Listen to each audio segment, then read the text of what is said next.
The gunshot cracked through the frozen mountain air just as Willa Preston's bare feet hit the snow-covered ground outside the burning cabin, and she knew with absolute certainty that if she stopped running, she would die. Her wedding dress, the one her captor had forced her into just hours before, dragged behind her like a ghost through the powder, the delicate lace snagging on brush and rock as she stumbled forward into the darkness of the December night. Blood from her torn feet painted crimson trails behind her, but the pain was nothing compared to the terror that propelled her forward. Behind her, she could hear shouting, the voices of desperate men who had lost their prize, their ticket to a ransom they would never collect now. The cabin where they had held her for 3 days blazed against the night sky, the lamp she had knocked over during her escape doing its work beautifully. The year was 1884, and the mountains outside Redding, California, were unforgiving in winter. Willa had been taken from her father's freight company office during a late evening inventory, chloroformed and bound before she even understood what was happening.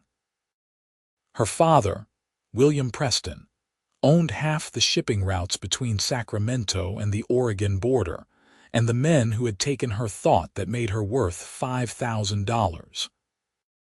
They had been wrong about many things, but mostly they had been wrong about underestimating a woman who had grown up reading every adventure novel she could get her hands on, and who had no intention of becoming anyone's victim. The snow was deeper than she had anticipated, coming up past her ankles with each lurching step. Her lungs burned with the effort of breathing the frozen air, and her legs were already going numb beneath the ruined silk of her dress. She had no idea where she was running, only that she had to get away, had to put distance between herself and the 3 men who had held her captive. She could hear them crashing through the forest behind her, their curses carrying on the wind. Then she heard hoofbeats, fast and rhythmic, coming from somewhere to her left.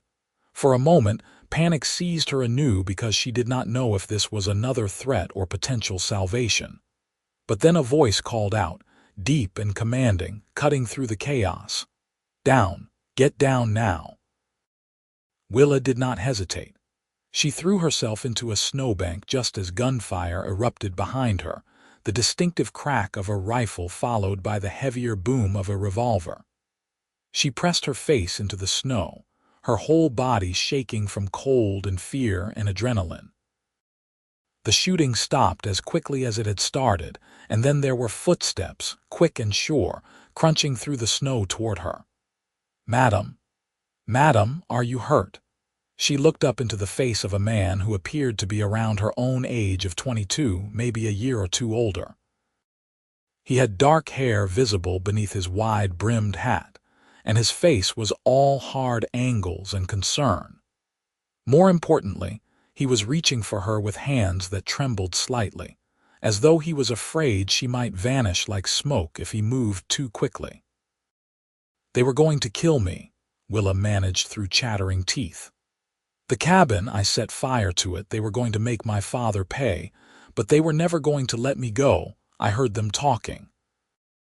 The man, the cowboy, because that was clearly what he was from his weathered duster and worn leather chaps, did not waste time with questions.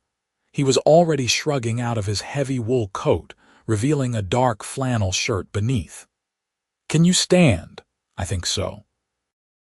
But when she tried, her legs buckled. The combination of cold and exhaustion, and 3 days of being bound to a chair finally taking their toll. He caught her before she hit the ground, and then his coat was around her shoulders, still warm from his body heat, smelling of leather and wood smoke and horse.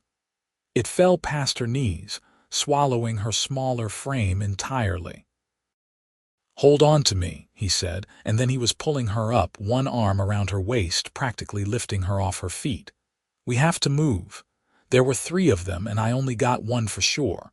The others ran back toward the cabin, but they will regroup." "Where are we going?" Willa asked, but she was already moving with him, half running, half being carried through the snow. Her feet screamed in protest with each step, leaving more blood in their wake. "My horse is just beyond those trees. Can you ride?" Yes. It was not entirely true.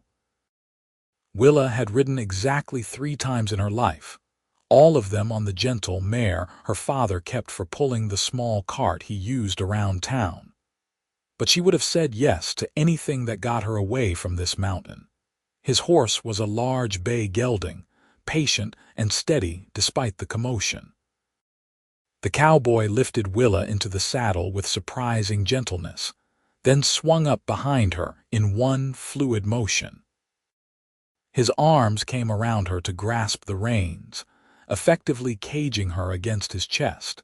And then they were moving, the horse finding its footing on the treacherous slope with the sure-footedness of an animal that had traversed worse terrain.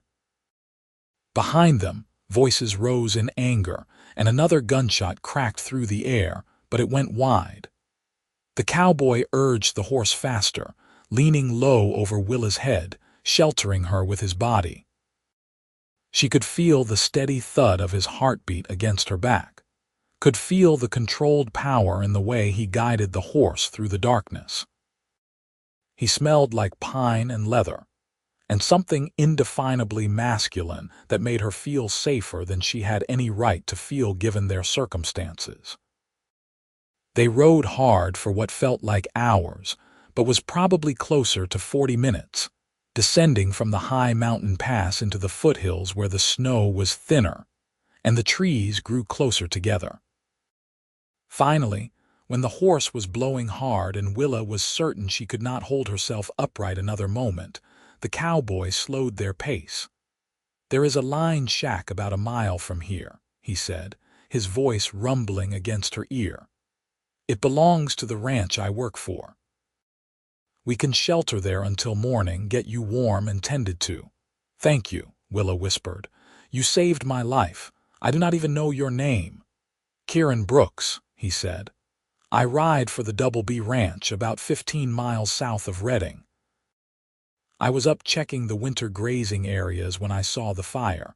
Thought maybe it was a hunter's camp gone wrong until I heard the shooting." "Willa Preston," she managed. "My father owns Preston Freight." She felt him go still behind her. "William Preston. The man whose daughter was kidnapped 3 days ago. There are wanted posters all over town. Your father is offering a $1,000 reward." "I do not care about the reward," Willa said, and she was surprised by the vehemence in her own voice. "I just want to go home." "We will get you home," Kieran promised. "But first we need to get you warm and see to those feet of yours. You are leaving a blood trail that anyone could follow." Willa looked down and was shocked to see that he was right. Even in the darkness, she could see the dark spots of blood marking their path. Her feet had gone almost completely numb, which she supposed was a mercy given how torn up they must be. The lined shack appeared like a ghost out of the darkness, a small rough-hewn cabin with a lean-to stable attached to one side. Kieran dismounted first, then reached up to lift Willa down. When her feet touched the ground, pain shot up her legs like lightning, and she cried out before she could stop herself. "Easy," Kieran said, and then he was lifting her again, cradling her against his chest like she weighed nothing. "I have got you." He carried her inside the cabin, kicking the door open with his boot. It was pitch dark inside, but he seemed to know the layout by memory, settling her onto what felt like a narrow cot before moving away.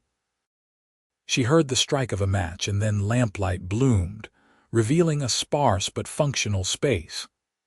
There was a small potbelly stove in one corner, a rough table with 2 chairs, the cot she was sitting on, and shelves lined with supplies. A second cot stood against the opposite wall. Kieran worked quickly, building a fire in the stove with the efficiency of long practice. Within minutes, blessed warmth began to fill the small space. Then he was kneeling in front of her, and Willa got her first good look at him in the light. He was handsome in a rough-hewn way, with strong features that looked like they had been carved from the same granite as the mountains around them. His eyes were a striking blue-gray, the color of storm clouds, and they were fixed on her with an intensity that made her breath catch. There was a day or two of stubble on his jaw, and his dark hair was overlong, curling slightly at his collar. He looked like he belonged in this wild place, like he was as much a part of the landscape as the trees and rocks. "I need to look at your feet," he said gently. "It is going to hurt." Willa nodded, not trusting her voice. She watched as he carefully lifted one foot, his large hands surprisingly gentle as they cradled her ankle. The hem of the ruined wedding dress fell back, revealing skin that was torn and bleeding, embedded with small rocks and pine needles. Kieran's jaw tightened. "Those bastards," he said softly, "making you run like this." "I did not give them much choice," Willa said, trying for levity and failing. "I set their cabin on fire." Kieran's eyes flicked up to meet hers, and there was something that might have been admiration in his gaze. "Resourceful. Desperate," she corrected. He retrieved a basin from the shelf and went outside, returning with it full of snow. He set it near the stove to melt, then rummaged through the supplies until he found a bottle of whiskey and some clean cloth. While they waited for the snow to melt, he poured 2 tin cups of whiskey and handed one to Willa. "Drink," he said. "It will help with the cold and the pain." Willa had never tasted whiskey in her life. Her father was a strict Methodist who did not allow spirits in the house. But she drank anyway, choking on the burn of it, feeling it spread warmth through her chest. Kieran watched her, his expression unreadable. "Tell me what happened," he said. "If you can." So Willa told him, the words spilling out in a rush now that she was finally safe. She told him about being taken from her father's office, about waking up bound and gagged in the cabin with 3 rough men standing over her. She told him about the leader, a man named Dutch Callahan who had worked briefly for her father before being fired for theft, and how he had planned the whole thing. She told him about the wedding dress, about how Callahan had some twisted idea that if he married her first, he could claim rights to her father's business if the ransom did not work out. "He was drunk when he told me that," Willa said, staring into her cup. "I think he knew it was a stupid plan, but he was too far in to back out. The other 2 men, they were getting nervous. I heard them arguing about whether to just cut their losses and run. That is when I knew they were going to kill me. Dead women do not testify." Kieran's hands had curled into fists at some point during her story. "Did they hurt you?" he asked, his voice carefully controlled. "Beyond the kidnapping, did they harm you?" Willa understood what he was really asking. "No," she said quietly. "Callahan wanted me presentable for the wedding ceremony he had planned.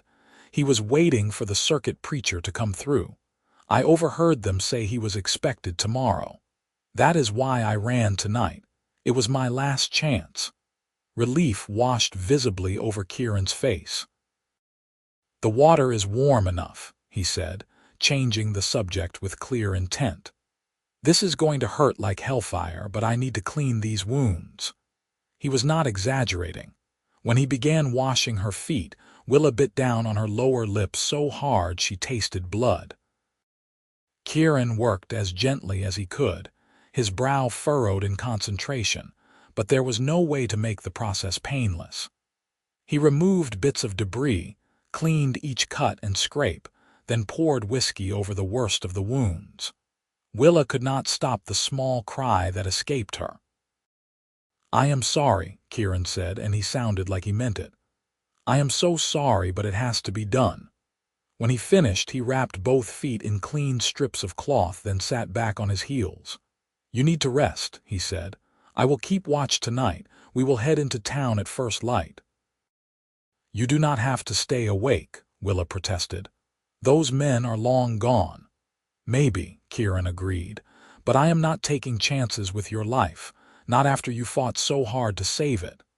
There was something in the way he said it that made Willa's chest feel tight. She lay back on the cot, still wrapped in his coat, and watched as he settled into one of the chairs, his rifle across his knees. The firelight played across his features, highlighting the strong line of his jaw, the curve of his mouth. He was a stranger, this cowboy who had appeared out of the night like an answer to a prayer she had not known she was praying. But lying there in the warmth of his coat, listening to the crackle of the fire and the sound of his steady breathing, Willa felt safer than she had in days. Sleep took her quickly, pulling her down into darkness. She dreamed of running, of snow and blood and fear, but every time the dream threatened to become a nightmare, she felt the weight of a coat around her shoulders and heard a voice saying, "I have got you." When she woke, pale morning light was filtering through the cabin's single window. The fire had been built up again, and there was a smell of coffee in the air. Kieran was standing at the stove, his back to her, doing something with a pot and a skillet. He had removed his hat, and his dark hair was mussed, like he had been running his hands through it. "Good morning," Willa said, her voice rough with sleep. Kieran turned, and his face softened when he saw she was awake. "Good morning. How do you feel?" "Sore," Willa admitted, pushing herself upright, "but alive, thanks to you." "I brought in some supplies from the saddlebags," Kieran said. "Coffee, some hardtack, and jerky. It is not much, but it will get us through the ride back to town." "It sounds like a feast," Willa said, and she meant it. She could not remember the last time she had eaten. The men had given her water but little food, wanting her to look thin and desperate when her father saw her. Kieran poured her a cup of coffee and handed her some of the food. They ate in companionable silence, and Willa found herself studying him in the morning light. He had a scar above his left eyebrow, she noticed, and his hands were calloused and scarred from years of ranch work. But there was a gentleness to him that seemed at odds with his rough exterior. The way he moved around the small cabin, careful not to make too much noise, the way he attended her injuries with such care. "How old are you?" she asked suddenly. Kieran raised an eyebrow. 24. "Why, just wondering," Willa said. "You seem older somehow, more settled." "I have been on my own since I was 15, Kieran said. "Lost my parents to cholera, spent a few years drifting before I found work at the Double B. I suppose that ages a man faster than it should." "I am sorry about your parents," Willa said softly. Kieran shrugged, but she could see the old pain in his eyes. "It was a long time ago. Tell me about you. Willa Preston's daughter. I imagine you had a very different upbringing than me." "Different, yes," Willa agreed, "but perhaps not in the way you think. My mother died when I was born, so it was just my father and me. He raised me in the freight office more than in our home. I learned to read bills of lading before I learned to read storybooks. I can calculate shipping costs faster than most of his clerks." "That must have been lonely," Kieran observed. Willa considered that. "Sometimes. But it also made me understand the business in a way I never would have otherwise. My father has been training me to take over someday, though most people in town think that is scandalous." "A woman running a freight company." "I think it sounds practical," Kieran said. "Why should your gender matter if you know the work?" It was such a simple statement, delivered without any attempt at flattery or manipulation, and it made Willa like him even more. Most men she knew either patronized her business knowledge or felt threatened by it. Kieran simply accepted it as fact. "We should get moving," Kieran said, standing and collecting their empty cups. "The sooner we get you back to your father, the better. He must be out of his mind with worry." The thought of her father made Willa's chest ache. He was a stern man, not given to displays of emotion, but she knew that her disappearance must have devastated him. She was all he had left of her mother, all the family he had in the world. Kieran helped her stand, and Willa was relieved to find that while her feet were still painful, they were bearable with the bandages. He fashioned a pair of makeshift moccasins from some spare leather and more cloth, which helped even more. Then he wrapped her in his coat again, bundling her up against the cold. "What about you?" Willa asked. "You will freeze." "I have been colder," Kieran said simply, "and we will be riding hard. That will keep me warm enough." Outside, the morning was clear and cold, the sky a brilliant blue overhead. Kieran saddled his horse, then lifted Willa up again. She was getting used to the feeling of being in his arms, the solid strength of him, the way he handled her like she was something precious. When he swung up behind her, she found herself leaning back against his chest without conscious thought. They rode down from the foothills as the sun climbed higher, leaving the snow behind and entering the brown-gold landscape of winter in Northern California. Kieran pointed out landmarks as they went, telling her stories about the land and the ranch where he worked. He spoke about the cattle drives he had been on, the hard winters and the good summers, the simple pleasures of working with horses and open spaces. Willa listened, fascinated by this life that was so different from her own world of ledgers and shipping schedules. "You ever get lonely?" she asked at one point. Out there on the range with just cattle and other cowboys for company, Kieran was quiet for a moment. "Sometimes," he admitted. "But loneliness is just part of the life. Most cowboys do not settle down. We are too used to moving, too used to the freedom. Marriage and family, those things require roots, and most of us do not have any." "But you have been at the Double B for years," Willa pointed out. "That sounds like roots to me." "Maybe," Kieran said thoughtfully. "I suppose I never thought about it that way." They stopped once to rest the horse and let Willa stretch her legs. Kieran insisted she drink more water and eat more of the jerky, watching her with those intense eyes of his. Willa found herself blushing under his regard, suddenly very aware of how she must look with her tangled blonde hair and ruined dress, and his oversized coat swallowing her frame. "What?" she asked when she could not take his staring anymore. "You are very brave," Kieran said simply. "Not many people could have done what you did. Setting that fire, running through the snow with no shoes, fighting for your life like that. You are remarkable, Willa Preston." No one had ever called her remarkable before. Difficult, yes.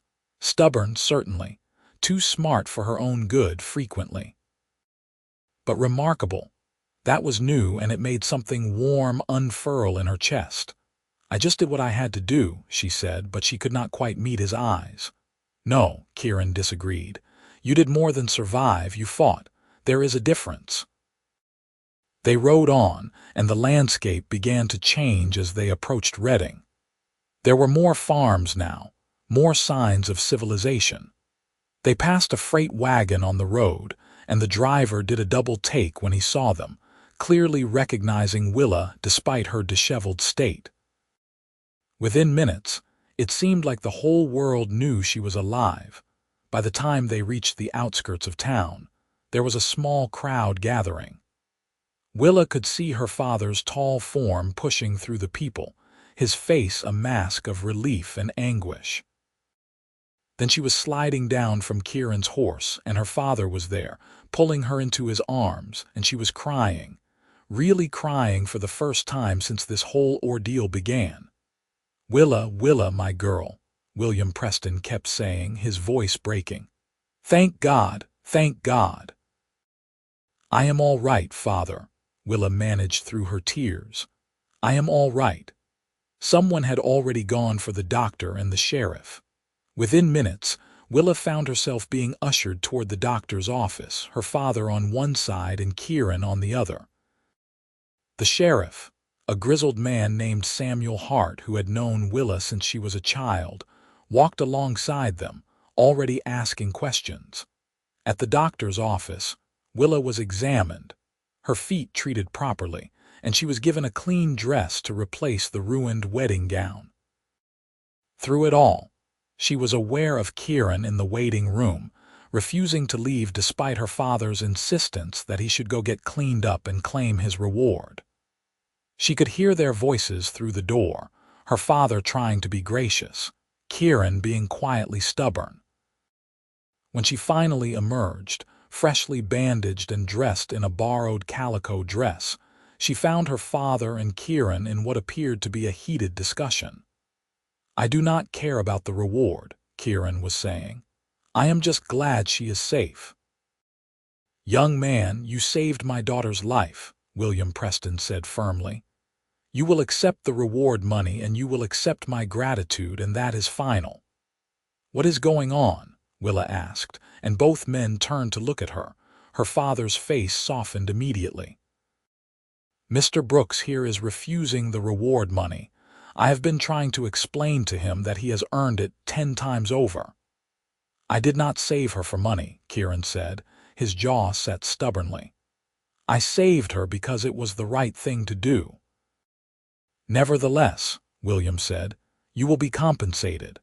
And I would like to offer you a job as well, as head of security for Preston Freight.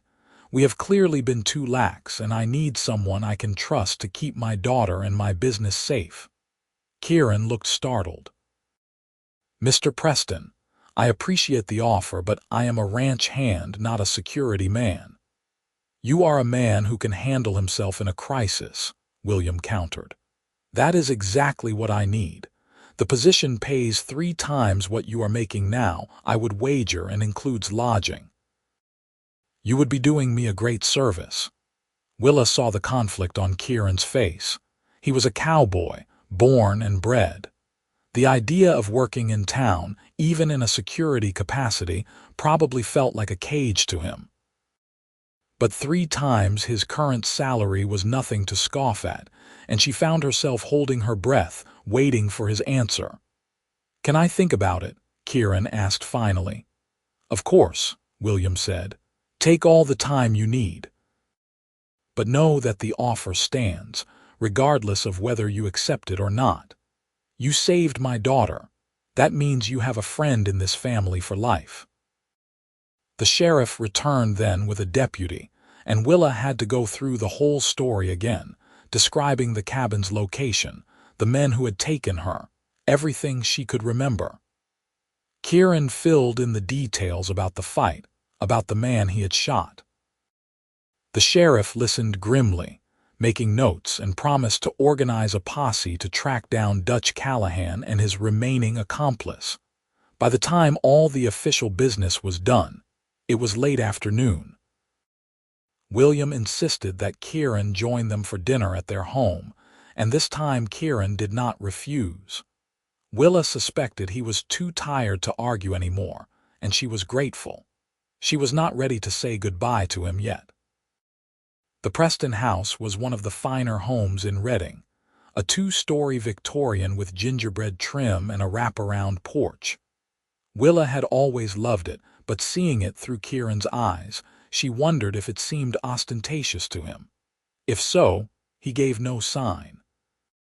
He simply removed his hat and followed them inside, his manners surprisingly good for a man who claimed to have been raised rough. The housekeeper, Mrs. Chen, burst into tears when she saw Willa, and insisted on fussing over her despite Willa's protests that she was fine. A hot bath was drawn, and Willa soaked in it gratefully, scrubbing away the last physical traces of her ordeal. When she emerged, dressed in one of her own gowns, her hair clean and brushed, she felt almost like herself again. Dinner was a quiet affair. William kept the conversation light, asking Kieran about his work, his background, his plans for the future. Kieran answered politely but carefully, and Willa could see that he was still wary, still not quite comfortable in these fine surroundings. She found herself drawing him out, asking him questions, sharing stories of her own. Slowly he relaxed, and by the time Mrs. Chen brought out apple pie for dessert, he was almost smiling. After dinner, William excused himself to attend to some business at the office, leaving Willa and Kieran alone in the parlor. They sat in companionable silence for a moment, and then Willa said, "You are going to say no, are you not, to my father's job offer?" Kieran looked at her, surprise evident on his face. "How did you know?" "I can see it in your eyes," Willa said. "You are a cowboy, Kieran Brooks. The open range is in your blood. You would hate working in town even if the pay is better." "It is not just the town," Kieran said slowly. "It is the responsibility. Your father wants me to protect you, to keep you safe. But what if I fail? What if something happens and I am not there, or I am not good enough?" "You saved my life," Willa pointed out. "I think that proves you are more than good enough." "I got lucky," Kieran said. "I happened to be in the right place at the right time. That is not skill, Willa. That is just chance." Willa stood and crossed to where he sat, kneeling down so she could look him in the eye. "You did not just get lucky," she said firmly. "You made choices. You could have ridden away from that fire. You could have assumed it was just hunters and not investigated. You could have left me in the snow after you shot at my captors. But you did not. You chose to help, and you kept choosing to help. That is not luck, Kieran. That is character." Kieran looked at her for a long moment, his blue-gray eyes searching her face. "Why do I feel like you can see right through me?" he asked softly. "Maybe because I can," Willa said with a small smile, "and I like what I see." The air between them suddenly felt charged, electric. Kieran reached out slowly, giving her time to pull away, and brushed a strand of hair behind her ear. His fingers were rough from work, but his touch was gentle, and Willa found herself leaning into it. "Willa," he said, his voice rough, "we only just met. You cannot possibly know that you like what you see." "I know that you are brave," Willa said. "I know that you are kind. I know that when I woke up in that lined shack, I felt safe for the first time in 3 days because you were there. That is enough for me to know that I want to see you again." "Your father is a wealthy man," Kieran said. "I am a cowboy who owns exactly 1 horse, 1 saddle, and the clothes on my back. We come from different worlds." "So what?" Willa challenged. "Those worlds intersected when you pulled me onto your horse and wrapped me in your coat." "Maybe that means something. Maybe it means we are supposed to intersect." Kieran smiled then, a real smile that transformed his face, and Willa felt her heart skip. "You are a very stubborn woman, Willa Preston. I am my father's daughter," Willa agreed. "So what do you say? Will you at least consider staying in Reading? Even if you do not take the job, will you consider staying?" Kieran was quiet for a long moment, his hand still cupping her cheek. Then he said, "Yes, I will consider it." It was not a promise, not really, but it was enough. Willa smiled and covered his hand with hers, and they stayed like that, the cowboy and the freight heiress, while the fire crackled in the hearth and the winter wind howled outside. Over the next few days, Reading hummed with the news of Willa's rescue. The sheriff's posse found the burned-out cabin and the body of the man Kieran had shot, but Dutch Callahan and his accomplice had vanished into the mountains. The sheriff promised to keep looking, but everyone knew that the chances of finding them decreased with each passing day. Willa Preston hired additional security for his business and his home, determined that nothing like this would ever happen to his daughter again. Kieran stayed in town, taking a room at the boarding house while he considered William's job offer. Willa saw him every day, sometimes at the freight office where her father continued to try to convince him to take the position, sometimes around town, and sometimes, when she could sneak away from Mrs. Chen's watchful eye, on walks through the quieter streets of Reading. They talked about everything and nothing. Kieran told her about growing up in Missouri, about the wagon train journey west that had killed his parents, about the hard years of learning to be a man when he was still just a boy. Willa told him about her mother, the woman she had never known but who was present in every story her father told, about learning the freight business, about her dreams of expanding the company into new territories. "You really love it, do not you?" Kieran said one afternoon as they walked along the river.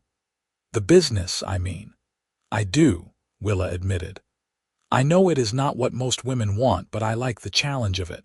I like solving problems, finding new routes, negotiating contracts. It makes me feel useful." "You are useful," Kieran said. "You are more than useful, you are brilliant." Willa felt her cheeks warm. "You do not have to flatter me." "I am not flattering you," Kieran said seriously. "I am telling you the truth. The way your mind works, the way you see solutions where other people see obstacles, that is a gift, Willa. Not everyone has that." They walked in silence for a while, and then Kieran said, "I am going to take your father's job." Willa stopped walking, turning to stare at him. "You are?" "I am," Kieran confirmed. "I have been thinking about what you said about me being a cowboy with the open range in my blood, and you were right. That is who I have been. But maybe it is time to figure out who I could be. Your father is offering me a chance to build something, to have roots. That scares me more than any bucking bronc or charging steer ever has, but I think maybe that means it is worth trying." "Kieran," Willa said softly, "you do not have to change who you are. Not for me, not for anyone." "I am not changing who I am," Kieran said. "I am growing into who I could be." "There is a difference." Willa could not help herself. She threw her arms around him, hugging him tightly. Kieran stiffened in surprise for a moment, then wrapped his arms around her, pulling her close. He smelled like leather and soap and something that was uniquely him, and Willa thought she could stay like this forever. "Thank you," she whispered into his chest. "Thank you for staying." "I am not staying for the job, Willa," Kieran said quietly. "I am staying for you." Willa pulled back just enough to look up at him, her breath catching at the intensity in his eyes. "Kieran," he kissed her then, cutting off whatever she had been about to say. It was a gentle kiss, almost tentative, as though he was afraid she might pull away. But Willa had no intention of pulling away. She kissed him back, rising on her toes, her hands fisting in his shirt. The kiss deepened, becoming something more, and when they finally broke apart, they were both breathing hard. "I should not have done that," Kieran said, though he made no move to let her go. "We are standing on a public street and your father would probably shoot me." "My father likes you," Willa said, slightly dazed, "and I like you, very much." "I like you too," Kieran admitted. "More than is probably wise given that we met less than a week ago." "So we will take it slow," Willa said. "We will court properly, let people get used to seeing us together.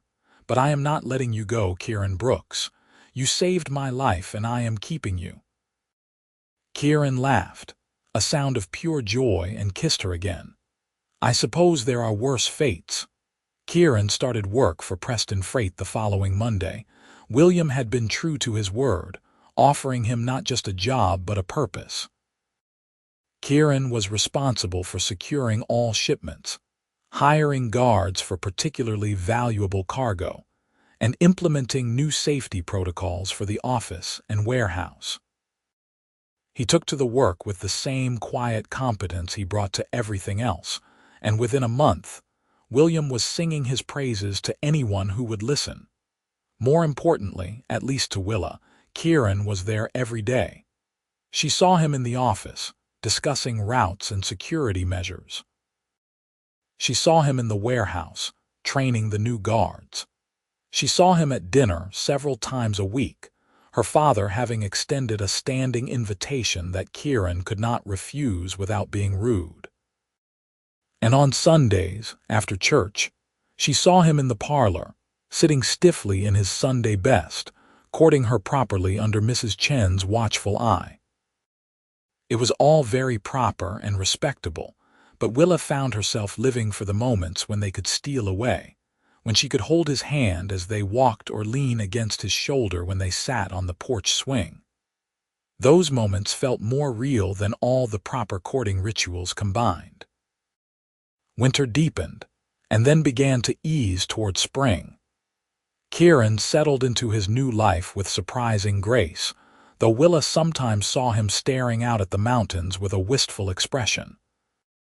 On those days, she would suggest they go riding, and they would spend hours on horseback, exploring the foothills, and Kieran would come back with a lighter step. In late February, the sheriff finally brought news about Dutch Callahan. He had been found dead in the mountains, frozen to death trying to make it to Oregon. His accomplice had been arrested trying to rob a bank in Sacramento and was now awaiting trial. The threat was over, truly over, and Willa felt a weight she had not known she was carrying lift from her shoulders. "It is done," she told Kieran that evening as they sat in the parlor. Her father had excused himself early, a habit he had developed that Willa suspected was deliberate. "They are dead or captured. I can finally stop looking over my shoulder." "How do you feel?" Kieran asked, taking her hand. "Relieved," Willa said, "and a little sad, which is strange. I should be happy they are gone." "You are not sad they are gone," Kieran said perceptively. "You are sad that it happened at all. That is different. You understand me so well," Willa said, squeezing his hand. "How is that possible?" "We have only known each other a few months." "Sometimes a few months is enough," Kieran said. "Sometimes you just know." "Know what?" Willa asked, though her heart was already racing. Kieran stood, pulling her up with him. "Willa Preston. I am just a cowboy who got lucky enough to be in the right place at the right time. I do not have much to offer you beyond my name and my promise to spend the rest of my life making you happy. But I love you, Willa. I have loved you since I saw you running barefoot through the snow, brave and fierce and refusing to give up. Will you marry me?" Willa's eyes filled with tears. "You have everything to offer me," she said. "You have your strength and your kindness and your good heart. And yes, Kieran Brooks, I will marry you. I love you too, so much it scares me sometimes." Kieran pulled her into his arms, kissing her with a passion that had been held in check for months. Willa kissed him back just as fiercely, and when they finally broke apart, they were both laughing and crying at the same time. William Preston gave his blessing immediately, claiming he had seen this coming from the moment Kieran had ridden into town with his daughter in his arms. The wedding was planned for May, giving Willa time to have a proper dress made and for Kieran to save up for a ring. It was a simple gold band, nothing fancy, but Willa treasured it more than the finest diamond because it represented everything Kieran was: honest, solid, and true. The wedding was held in the small church where Willa had been baptized, with half of Reading in attendance.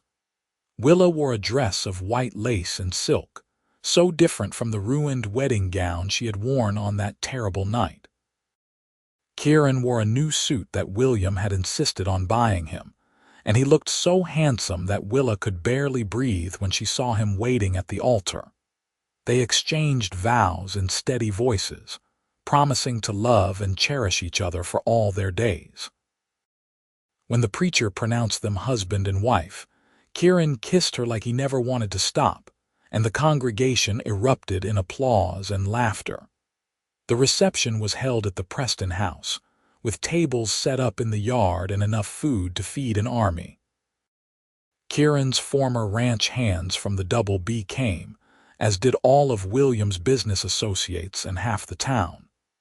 It was a celebration of love and new beginnings, and Willa had never been happier. That night, in the small house William had purchased for them as a wedding gift, Kieran carried Willa over the threshold and set her down gently in their bedroom. He looked at her with such tenderness that Willa felt tears prick her eyes again. "I still cannot believe you are mine," Kieran said softly, reaching up to remove the pins from her hair. "That you chose me out of all the men in the world. You were the only choice," Willa said simply. "You were always the only choice." They came together in the darkness, learning each other in the most intimate way, and Willa thought that this was what she had been running toward that night in the snow. Not away from death, but toward life, toward love, toward this man who had wrapped her in his coat and kept running. The first year of marriage was an adjustment for both of them. Willa continued to work at Preston Freight, and Kieran continued as head of security. They developed a rhythm, working together during the day and coming home to each other at night. They argued sometimes, both of them too stubborn for their own good, but they always made up before the sun went down. Kieran taught Willa to ride properly, and she taught him the intricacies of the freight business. He learned that she was terrifyingly smart and fiercely independent, and she learned that beneath his quiet exterior, he had a wicked sense of humor and a protective streak a mile wide. They learned to compromise, to communicate, to build a partnership that was stronger than either of them alone. In the summer of 1885, Willa discovered she was pregnant. She told Kieran over dinner, watching nervously for his reaction. His face went through several expressions in rapid succession: shock, joy, terror, and then settled on something that looked like awe. A baby. He said, his voice barely above a whisper. "We are going to have a baby, we are," Willa confirmed. "Are you happy?" "Happy." Kieran came around the table and pulled her into his arms. "Willa, I am terrified and thrilled and about a dozen other things I do not have words for. Of course I am happy." The pregnancy was not easy. Willa was sick for the first 4 months, and she found it increasingly difficult to work as she grew larger. But Kieran was beside her every step of the way, holding her hair when she was ill, rubbing her swollen feet at night, reading to her when she could not sleep. William fussed over her like a mother hen, and Mrs. Chen made sure she was eating properly and resting enough. In February of 1886, almost exactly 2 years after that night in the mountains, Willa went into labor. It was long and difficult, and there were moments when Kieran thought he might lose his mind from worry. But at dawn, the doctor emerged to tell him he had a son, and both mother and baby were healthy. Kieran entered the bedroom on shaking legs to find Willa propped up in bed, exhausted but smiling, holding a tiny bundle wrapped in blue. She looked up when he came in, and her smile widened. "Come meet your son," she said softly. Kieran crossed to the bed and looked down at the baby in her arms. He was tiny and red-faced, with a shock of dark hair and eyes that were trying to focus on the world around him. Kieran felt something in his chest crack open, a love so fierce and immediate that it nearly brought him to his knees. "He is perfect," Kieran whispered. "Willa, he is perfect." "What should we name him?" Willa asked. They had discussed names endlessly over the past months but had never quite settled on one. Now, looking at his son, Kieran knew exactly what he wanted to call him. "William," he said, "after your father, William Kieran Brooks." Willa's eyes filled with tears.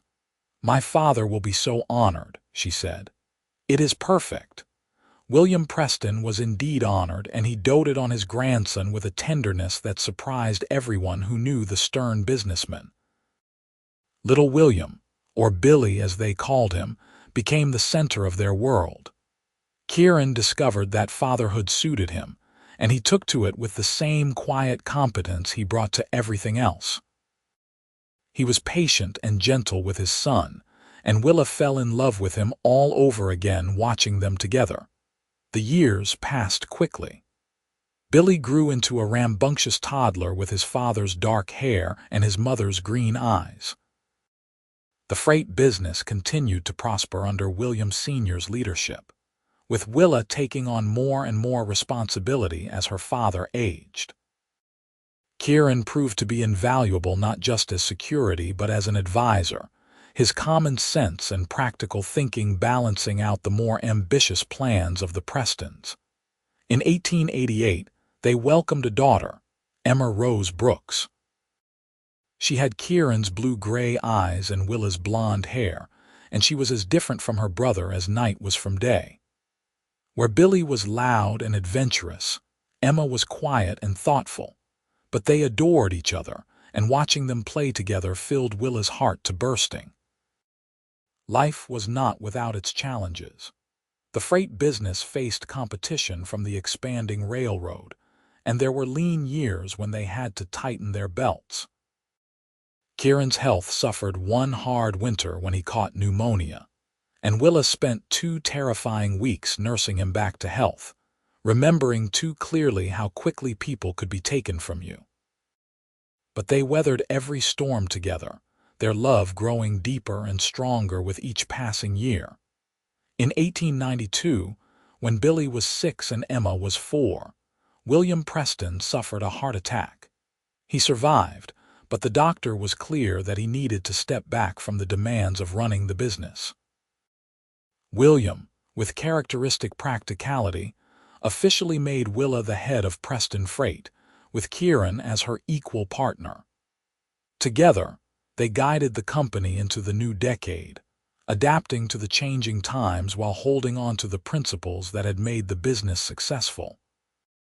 It was during this time that Willa truly understood what she had gained that night in the mountains. It was not just a husband, though Kieran was that and more. It was not just security, though he had certainly given her that as well. It was a partnership, a true meeting of minds and hearts. Kieran never tried to control her or diminish her capabilities. He supported her ambitions, challenged her when she needed it, and stood beside her as an equal. And she did the same for him, encouraging him to pursue his own interests, supporting his decisions, and never letting him forget that he was valued and loved. On their 10th wedding anniversary in 1895, Kieran surprised Willa with a trip. He had arranged for Mrs. Chen to watch the children and for William Sr. to mind the business, and he took her into the mountains, to the line shack where they had sheltered that first night. The cabin was exactly as Willa remembered it, small and rough but sturdy. Kieran had arranged for supplies to be brought up ahead of time, and he had even managed to smuggle in a bottle of champagne, which was impressively cold from being buried in the snow outside. "Why did you bring me here?" Willa asked, looking around at the familiar space. "I thought you would want to take me somewhere luxurious." "This is where our life together really began," Kieran said simply. "Not in the chaos of being rescued, not in the proper courting back in town, but here. This is where I first understood that I was going to love you for the rest of my life." Willa crossed to him and wrapped her arms around his waist. "You never told me that." "I am telling you now," Kieran said, holding her close. "I watched you sleep that night, and I remember thinking that you were the bravest person I had ever met. And I thought, if a woman like that could exist in the world, then maybe there was hope for a rough cowboy like me. Maybe I could become someone worthy of her." "You were always worthy," Willa said fiercely. "Always, Kieran." "I know that now," Kieran said, "because you showed me. Every day for the past 10 years you have shown me. And I wanted to come back here to where it all started and tell you that I would do it all again. I would ride toward that fire again. I would wrap you in my coat again. I would fall in love with you again, 1,000 times over." Willa kissed him then, pouring 10 years of love and partnership and shared dreams into it. They made love in the narrow cot where she had slept that first night, and it felt like coming full circle, like completing a promise that had been made on a winter night a decade before.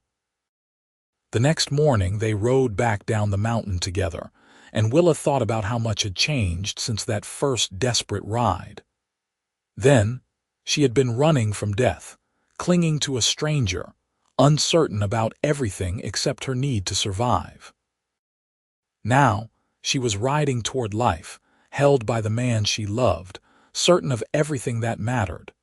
The years continued to pass in a blur of joy and challenge. Billy grew tall and serious, with his father's steady nature and his mother's quick mind. Emma developed a love of books and learning that delighted her grandfather.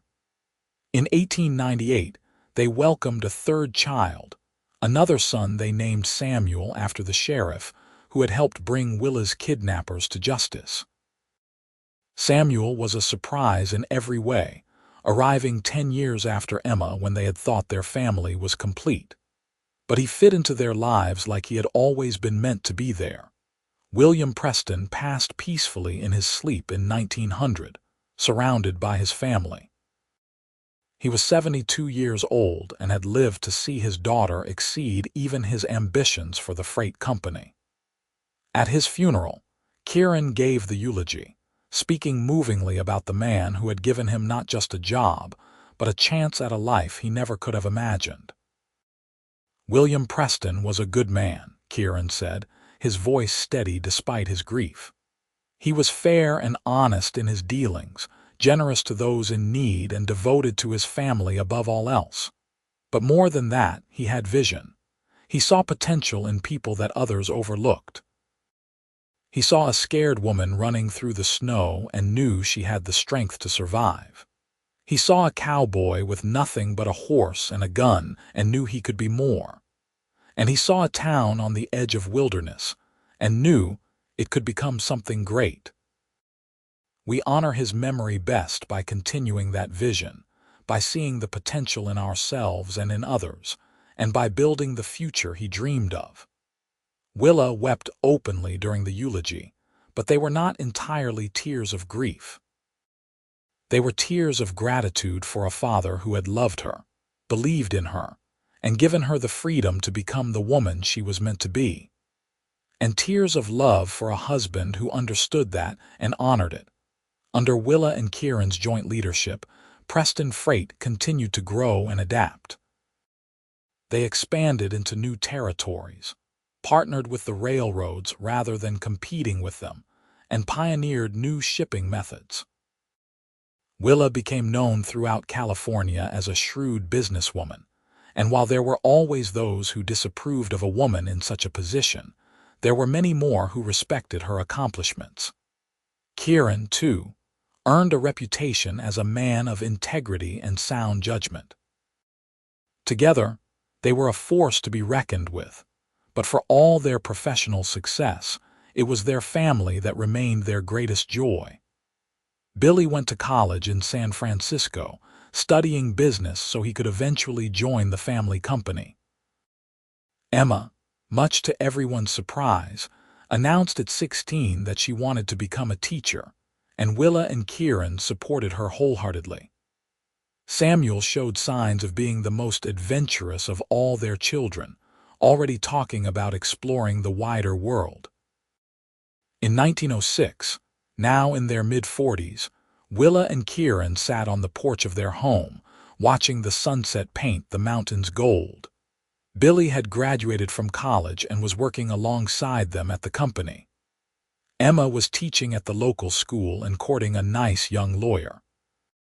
Samuel was preparing to leave for college himself. "We did all right, did we not?" Willa said, leaning against Kieran's shoulder. "With the children, I mean." "We did better than all right," Kieran said, wrapping his arm around her. "We raised 3 good people who know their own minds and have good hearts. That is more than most parents can say." "You ever regret it?" Willa asked. Giving up the cowboy life for all this, Kieran was quiet for a moment and Willa felt a flicker of worry. But then he laughed softly. "Willa, I gave up nothing. I traded one life for a better one. I traded loneliness for love, drifting for purpose, uncertainty for a family. Do I miss the open range sometimes? Sure. But then I come home to you and our children, and I remember that this is where I belong. This has always been where I belong, from the moment I saw you running through that snow." "You saved my life that night," Willa said softly. "No," Kieran disagreed. "We saved each other. You gave me a reason to stay in one place to build something lasting. You gave me a home, Willa. Not just a house, but a real home. And that is worth more than all the open ranges in the world." They sat in comfortable silence, watching the day fade into night. The town of Redding spread out below them, grown large over the years but still recognizable as the place where their story had truly begun. In the distance, the mountains rose dark against the sky, holding their secrets and their memories. Willa thought about that desperate run through the snow, about the terror and the cold and the absolute determination to survive. She thought about a cowboy appearing out of the darkness like an answer to a prayer, about his coat wrapping around her shoulders, about the feeling of safety in his arms. And she thought about all the years since, the love they had built, the family they had created, the life they had made together. "Do you know what I remember most clearly from that night?" Willa asked. "What?" Kieran asked, pressing a kiss to the top of her head. "The moment when you wrapped me in your coat," Willa said. "I was so cold and so scared, and then there was this warmth, this feeling of being protected. And I remember thinking, even in the middle of all that chaos, that whoever this man was, I wanted him in my life. I did not know how or why, but I knew it with absolute certainty." "I knew it too," Kieran admitted. "The moment I looked at you, saw those green eyes staring up at me with fear and defiance all mixed together, I knew my life had just changed. I just did not know how much yet." "Best change I ever made," Willa said. "Best thing that ever happened to me," Kieran agreed. They sat together as the stars came out one by one, two people who had found each other in the most unlikely circumstances and built a love that had lasted over 2 decades. They had faced challenges and losses, celebrated triumphs and joys, and through it all, they had never forgotten that first night when a cowboy had saved a woman running barefoot through the snow. The years ahead would bring more changes. Billy would marry and give them grandchildren. Emma would become a principal and a force for education reform in California. Samuel would indeed explore the world, working for the State Department and sending letters from exotic locations. Kieran and Willa would eventually step back from the day-to-day operations of Preston Freight, though they would remain involved as advisors and consultants. But on this night in 1906, all of that was still to come. On this night, they were simply two people in love, grateful for the journey that had brought them together and excited for the journey still ahead. As the moon rose over the mountains, Kieran stood and helped Willa to her feet. "Come on, Mrs. Brooks," he said with a smile. "Let us go inside." "In a moment," Willa said, standing on her toes to kiss him. "I just want to stay here with you a little longer." "We have all the time in the world," Kieran said, gathering her close, and they did. They had built a life together, brick by brick, choice by choice, day by day. From a moment of terror in the snow to a lifetime of love and partnership. From a desperate run for survival to a steady walk toward the future. From a cowboy wrapping a stranger in his coat to a husband holding his wife as they watched the stars come out. It was a story that would be told in their family for generations, embellished and romanticized over time, but never more romantic than the simple truth of it. A woman running for her life, a cowboy who stopped to help, and two hearts that recognized each other in the darkness and decided, against all odds, to stay together. On winter evenings when the snow fell softly over Redding, Willa would sometimes stand at the window and remember that night. She would remember the cold biting into her feet, the fear pounding in her chest, the desperation of her flight. And then she would remember warmth settling over her shoulders, strong arms pulling her close, a voice saying, "I have got you." And she would smile because it had been true then, and it was still true now, 22 years later. Kieran still had her, and she still had him, and they had built something beautiful from that terrifying beginning. Their love story had started with running, but it had grown into something steady and enduring. It had started with fear, but it had transformed into trust. It had started with a coat wrapped around shivering shoulders, but it had become a home, a family, a legacy. And as Willa stood at that window, feeling Kieran's arms come around her from behind, she thought that maybe that was what love really was. Not just the grand gestures or the desperate rescues, though those had their place, but the everyday choice to stay, to protect, to cherish. The choice to wrap someone in warmth and keep running toward something better. They had run together through that snowy night so long ago, and they had kept running together ever since, through all the challenges and joys that life had thrown at them. And they would keep running together, hand in hand, heart to heart, for whatever time they had left, because that was what love was. It was a cowboy who saw a woman in distress and stopped to help. It was a woman who saw strength and kindness in a stranger and chose to trust. It was two people who should have been from different worlds, but who built a world all their own instead. It was a coat shared in the snow on a desperate winter night. And it was 40 years of marriage, 3 children, 7 grandchildren, and a love that never wavered, never faltered, never failed. It was, simply put, everything. And as the snow continued to fall outside, Willa leaned back against her husband and whispered, "Thank you for stopping that night. Thank you for seeing me. Thank you for letting me," Kieran whispered back. "Thank you for choosing me, always," Willa promised, "in this life and whatever comes after always." They stood together in the warm glow of their home, two people who had found each other in the darkness and had spent a lifetime being each other's light. Their story had started with fear and cold and desperate running, but it had become something warm and lasting and true. It had become love. Real, enduring, faithful love. The kind of love that saved lives and built futures and lasted forever. The kind of love that started with a cowboy wrapping a stranger in his coat and kept growing, kept deepening, kept becoming more with each passing year.